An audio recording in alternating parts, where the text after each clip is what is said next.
Hey, Thrand here, and I'm here with the Pilum today, or the Ango or Angon idea. The actual Pilum is what we'll be testing today, but the two weapons are very similar, and there's recorded history for both of them. And one of the biggest myths, and this is actually busting a myth, this video in my mind, is that the Pilum was designed to be thrown into the shield, and immediately when it hits the shield it starts to bend, and it bends off in the shield, and you can't remove it, and the shield is now useless. The Pilum was designed to pierce shields. It's obvious by the shaft. If you look at the shaft, is always smaller than the actual head, and it's way smaller than one of these earlier period spears, like from the I mean, of course, this is quite large for this example of a Bronze Age, Middle Age, Bronze Age spear made by Neil Burge. But they can have smaller, they should have smaller poles on them. But the pole itself is one of the reasons you can't pierce a shield. So one of the first things you'd have to do to pierce a shield is you would have to figure out a way to get this shaft to go deep enough through the shield to get to the opponent. The other thing about this type of weapon is we have a point that's pyramidical, and it very much looks like a bodkin point. So what this does is it opens the shield up to allow the Pilum to fly through the shield with very little resistance after the original point goes through, and able to hit the actual opponent. Because we look at the length of these rods, and they were iron rods back then, or steel, and they are to actually make it through the shield and possibly hit the opponent. So why would you need them this long, just to make sure they couldn't cut it off? I mean, heck, you could cut it off back here, theoretically, if that logic was true, to start chopping at the wood, and this wouldn't be very heavy in there. No, the purpose is to actually pierce the shield, first of all, second of all, to make it to the opponent, and possibly pierce his armor if he's wearing armor. So I believe these were armor-piercing weapons, because we've tested them, and I don't care how soft of iron. This is soft, this is not hard. Adrian Watson wanted these when he forged them to bend. You actually see in one of the documentaries with Lee Ermey, I love the man, he's a great guy, but they have Lock and Load, and he does the Pilum. They use a machine, and it looks like they've done something to the shaft and everything to try to make it bend, and they use a machine to shoot it into the shield, and they barely get it to bend. Actually, the only time we got these to bend, and we actually got these to pierce a historically accurate shield that's only about a quarter-inch thick and laminated, we got it to pierce that, the butted mail and the gambeson, into ballistic gelatin. But the only time we saw it bent is when we hit a solid object. We hit a breastplate in one of our tests. And yes, when it hit the breastplate just right, it bent the heck out of it. So I think when they historically account they bend, or they stick in the shield making it useless, or stick in the opponent, I think that they were actually talking about if it hit something solid enough that it couldn't penetrate, like the center boss on the shield, the metal boss, or something on the shield that's metal, or something on the person's metal, it would bend, rendering it useless if it wasn't effective. But if it did go through the shield was ineffective. If it went through the shield, it possibly could hit the warrior if he wasn't wearing good armor and pierce him. We did try this on better mail armor, like the Romans would have had, because they would have riveted, but we used a silver soldered mail, and the Pilum itself was able to penetrate it. But the blow of force that it impacted with would have been quite damaging. We've done a lot of tests with this, even using them two-handed and one-handed as spears, because they talk about this historically, of them actually being used as spears when they needed a spear. So yes, they're effective that way, and even this small of a shaft doesn't bend that easily in it being soft. Soft steel and iron, wrought iron, are very similar. The difference in how soft they are and how easily they bend is not that big a deal. Just a slight difference in the size of this shaft is by a hair, and they'd be about equal. So no, I don't think that's what the idea was. Marius actually gets the credit when they were fighting an army that didn't have a method of ranged weapons like this. Marius gets credit for, because there was usually two pins, which you can't see it under this because I've wrapped it, but there's usually two pins at that time period that held it. And he used one pin that was wooden that would break. So what ends up happening is when you throw it into the shield, the light wooden pin breaks, and it causes it to cockeye that way. Not bend, but just bend in the actual, so you can't throw it back. So if it impacted anything with that, it would not go through, but the actual metal itself was not bending.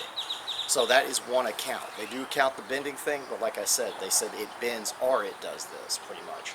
So it's not supposed to do both necessarily right off the bat. So I think primarily these weapons were shield piercing. They did help render the shield useless, but it was to pierce the shield and try to make it a wound on the backside, try to hit somebody. At the very least, if it didn't make it to you, it would scare the living hell out of you if it came through your shield and came through it to that degree. But if you look at the length of these, even if your arm's held straight out in front of you, it could still reach you. That's one of the things about the Angon and the Pilum. Hold your arm straight out, it's not going to help you much. You still might get hit with the actual point and get a wound at the very least. And the actual accounts of it, the actual Angon, they have one in 554 by Agathaeus, and he actually states that the men, before they actually engaged in battle, the Frankish, would loose their arrows. Their archers would fire first, then they would throw their Angon, their javelins, at the shields, and then there'd be a volley of axes, probably Frankish axes, much like this, which you've tested before, at the shield wall, hopefully to disarray and to damage shields and maybe injure men if possible. It's very difficult with a shield formation. And that was in 554, which is the 6th century of the Vendel period. We also have an account much later century, in the 10th century, 991, in Essex, the Battle of Malden, and we have Earl Brentolf fighting horsemen. And it states that they loosed their spears, or their javelins, at the beginning of the battle. So when you look at this, what was the difference? Would this spear here disable a shield? Well, I would say yes. We've thrown this in videos. It sticks in the shield, and yes, it can disable a shield, and it's very difficult to get out. The way they account that the Angon, which we have more accounts of that than we do the actual Pilum and its use, the men would walk up the shaft after it was stuck in the shield so they could get to the opponent, pull his shield down, and then hit him with their axe or sword to kill him.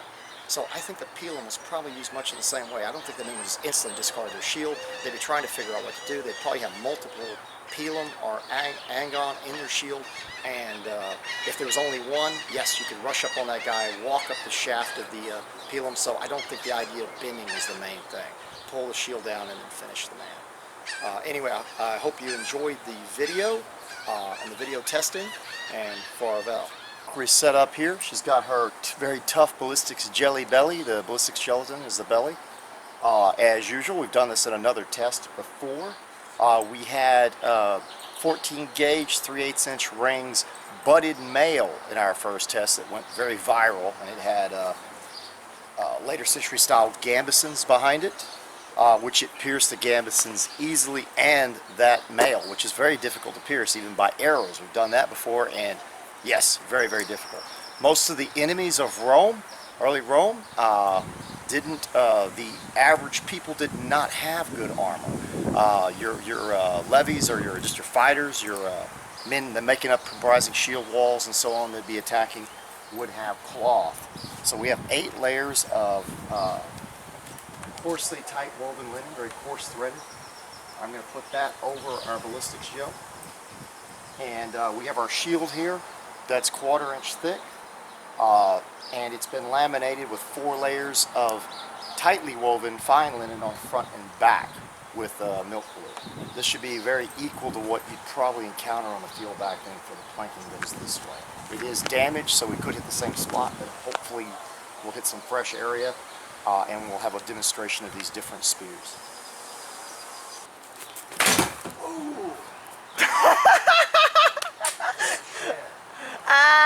Yeah. Did it bend? No. Oh, nuts. That put a hole all the way to the shed, like all the way through. Hey, at least you didn't hit the electrical cables in there. Oh. Ready? No, you would have felt it. Oh yeah, sure. Okay. Go for it, it's still running. Oh, no, wrong area. Guess what? We got a bend, but I hit the tougher part of the shield. It couldn't even go through fully though. Couldn't go through fully, and it bent, so.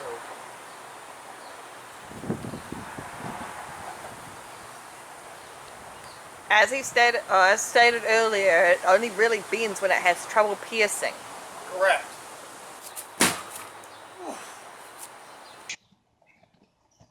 It actually went into the gel.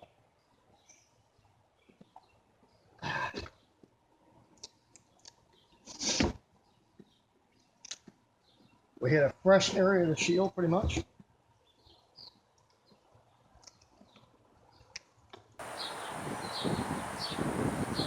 Go.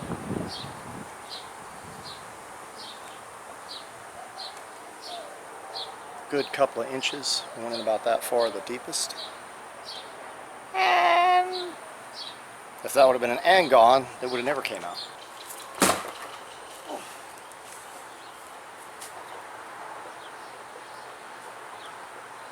We missed our jelly belly and went through above it. We shall try again.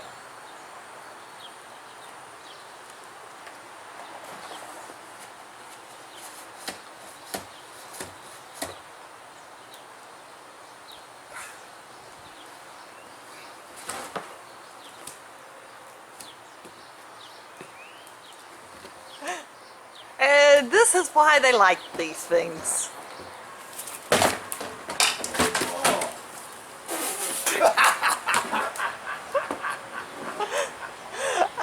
Yeah. I'm sorry.